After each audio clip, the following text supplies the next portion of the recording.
Let's talk about your journey, sir. Born in Nebraska, right? Born in Lincoln, but you wound up living in Colorado. Is that correct, Austin? Yeah, right. Born in Nebraska, like you said, and then went through K through 12 out in Colorado in a little farm town called Eaton, Colorado. Okay. And so how did you wind up in Western Colorado, and how did you get noticed there, Austin? Walk me through I that. wasn't really heavily recruited out of high school, if really recruited at all, by any D1s. And so I was looking around the area, and there's Division II school. And then at the time, it was Western State Colorado University, but I think it changed their name recently. There was a couple other D2s that were reaching out to me, but Western wanted me to play running back, and that's what I wanted to play. And so that's why I chose going to Western State. And then your undrafted experience, what was draft day like for you 2017, Austin? What was that like? Right. So, coming from a smaller school, teams think they can pick you up in, the undrafted, period. And so they don't waste a draft pick on you. And so it was actually better for me because I was able to kind of pick and choose from a couple different teams. And the Chargers were on the top of my list, them in Green Bay. And the Chargers ended up, calling me halfway through the 7th round saying, hey,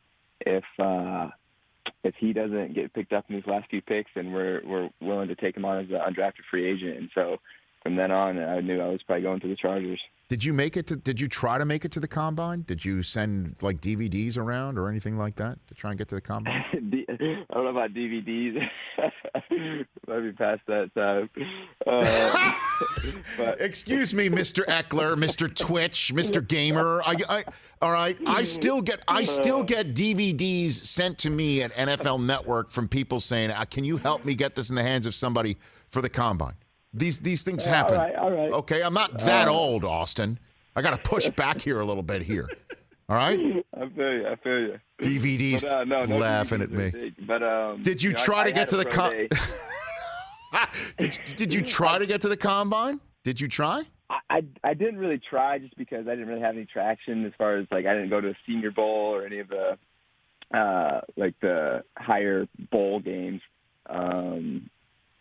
And so I was like, hey, let me just try to get into a pro day because I couldn't have a pro day at my school because if you didn't know, Western's at 7,800 feet. So there's snow year-round during the winter and then going into spring. So I had to go to CU Denver, Colorado Boulder to get there to do my pro day there. Damn. So yeah, so were the Chargers there? I mean, is that where they first saw you? Yeah. I mean, so it was kind of different. So CU, they had their pro day with all their guys, and then they had add-ons at the end. And there was 20 of us, from smaller schools around, and just people just trying out. And they let us run 40s, and they let us do our jumping measurements, and they cut us all down to 2. It was me and this other corner, and they told everyone else, yeah, you're done. You didn't pass it. And I was like, oh, it's already cutthroat. And so then I went on with the rest of my pro day and did some drills. And, yeah, the Chargers were there. I think there was 20 teams that ended up staying. And so I put out a pretty good outing just to kind of solidify that, yeah, I have good numbers as far as measurables. And then it was just all up from there. hey, you watched all the way to the end. Thanks for that. Watch more right here.